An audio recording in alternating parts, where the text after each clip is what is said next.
Now we're going to get to the keyboard segment. On this machine, it has what's called a swinging keyboard. You can take this off, set it out of the way.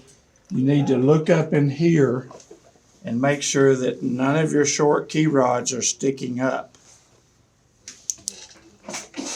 You have your short key rods right back here, and you want to make sure none of those are sticking up before you swing the keyboard out. Usually these on this end are prone to sticking up sometimes, but looks like all of them are down where they should be and closed. So over here on this side, there's a bolt that I'm unscrewing. I think I'm unscrewing it. There we go.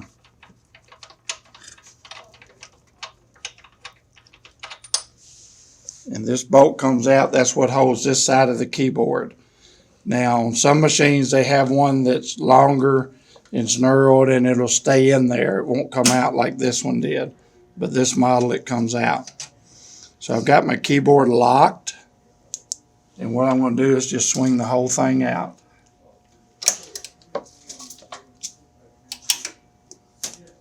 This is where the other oil hole is that you can now see. On the ends, you've got these two oil holes here and two on the opposite end. This is again where you use your lightweight oil, your clock oil. You put some in this hole, some in this hole. And I'm just filling the holes up because this one probably hasn't been oiled in a while, but generally you only need a drop or two in there once every week or once a month. And again, right here, I don't know if you can see it, but there's a bronze bushing inside here, that little brass part right at the shaft. That's a oil light bushing, and this oil will actually soak into that bearing and allow these to turn freely. There's one on each of those four. Okay, now what we're going to do is pull a cam out. The keyboard cams need to be cleaned and oiled once a year, if not more. And what I do is just hit one of the keys. Well, I gotta unlock it, do that. Hit one of the keys and it just dropped down. I'll show you another one. That one right there just dropped down, and you can turn your wheel and pull your cam out. Now this one, there's a lot of dirt right in here, as you can see. And it turns pretty good, but it's pretty dirty, and it's dirty right here. So what you would do is you would soak these in type wash or whatever cleaner you have. Some people use Simple Green, some people use kerosene, some people still use gasoline, but whatever that's you can use in your area that you feel comfortable with. You just want to take all of these out and put them in a pan and cover them, let them soak for a little bit. Then take them out and with an air gun blow them off, or a little can of air, whatever you want to do. And then you need a little oiler, something like this. And on this pin is what you're oiling. So you want just a little drop of oil right there, and a little drop of oil on the other side. And that oil is getting down on this pin. And again, the clock oil doesn't dry very quickly. That's why they use it in clocks, because it lasts for years before it actually dries.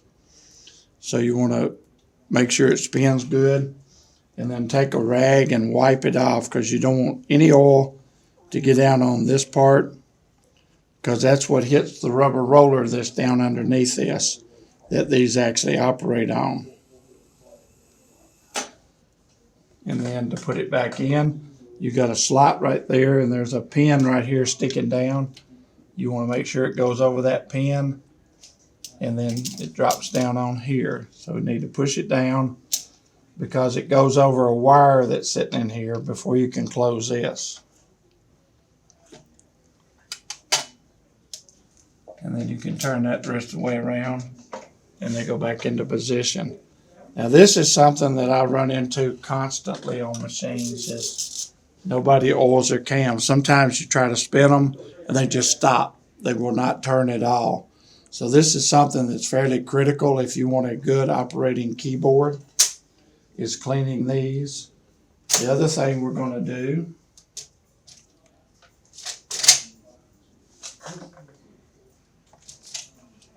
again, make sure that all these are down when you close it, just like you made sure they were down when you open it.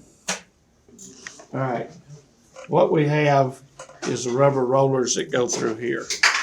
So right in here is a real tiny screw. So we just want to loosen that screw.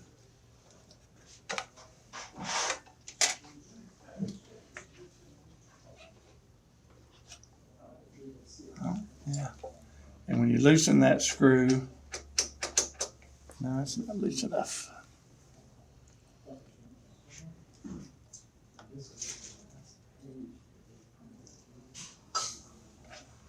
This shaft will come out. Now this is what I'm calling the rubber rollers. This is what your cam drops down onto and makes the cam spin to make your mats fall out. And this one actually has the steel bearing in it instead of the oilite bearing. But when you put oil in it, it goes down into this hole right here, which lubricates your shaft. So this will get worn, and if you can see it, there's some marks on here from where your cams are hitting. You can, on this one probably, you can use some rubber rejuvenator, and it might bring that back to life. Otherwise, if they're too deep, I've seen them where they're all the way down to the shaft of steel, you have to replace this rubber roll.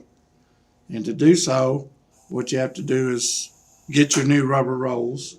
You have to take a knife and cut this down and pull this one off.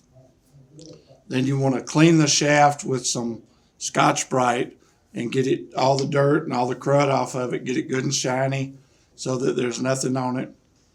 And then take your new rubber roll, put your finger in one end, pour some graphite down inside the rubber roll and move it back and forth so that you coat the inside of the rubber roll.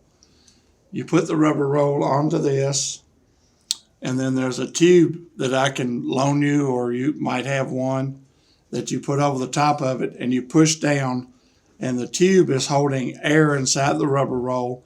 So by blowing the rubber roll up a little bit and with the graphite, it slides right on. Some people fill the rubber roll with water and hold their thumb over it just to give you the same effect. Star Parts also made a tool that you put over the end and actually use an air compressor to put the rubber on. But anyway, these sometimes need replacing. But if you keep your cams good and clean, then they need replacing less often because your cams are turning nice and smooth. So that's the maintenance on that part of it. And this is something that you need to, the cams you do need to do yearly to oil them if you use your machine, or even if you don't, because the oil will dry up eventually. And then you, at that time, you pull these out and check them to make sure they're still good or whatever. Now to put it back in, you just slide it in the hole here and feed it all the way across.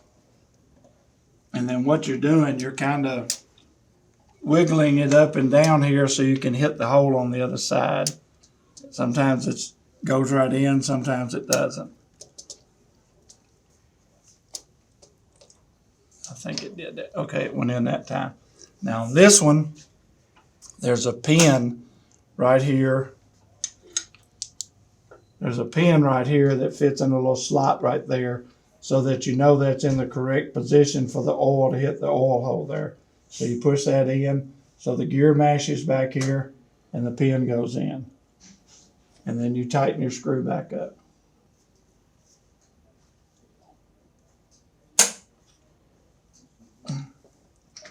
Is that tight where it won't come back out? And you're actually tightening into the bearing, the big steel bearing that's on this one. When you got an oilite one, do not tighten this screw too tight. You will get it tight enough where this won't even turn. But on the steel ones, you can tighten it just pretty tight. Okay. While this is back off, I put my cover back on back here, which I forgot to do a minute ago. And there should be one for the front as well. what these covers do is they keep mats from falling down into your cams. If you have a mat fall down or whatever, they just keep them from getting into your cams and locking things up. So it's good to have both of those on there. I'm putting a little oil on this pad back here so that when this closes up, it closes up smoothly. That's not something you have to do. Some of them just swing right in. This one's a little sticky when I'm trying to push it in. So I just put a little oil down there to help that. All right. And then your bolt goes back in. If everything's set properly, you should just be able to push this in till it stops and the bolt go right in. If somebody's had it off and messed with it, the screw hole might not line up like this one did, and I had to pull it back out just a little bit. And finger tight's usually good enough. You don't have to crank down on it. As I tell people, you want it Batman tight, not Superman tight. And then this gets locked back in. This is a piece that does your assembler elevator. You have to remove. There's a spring there you have to remove and pop it out so that this will swing out. Otherwise it won't swing out for you. And then it just snaps right back in. And then you have to put your belt back on because I had to take the belt off to get the gate open.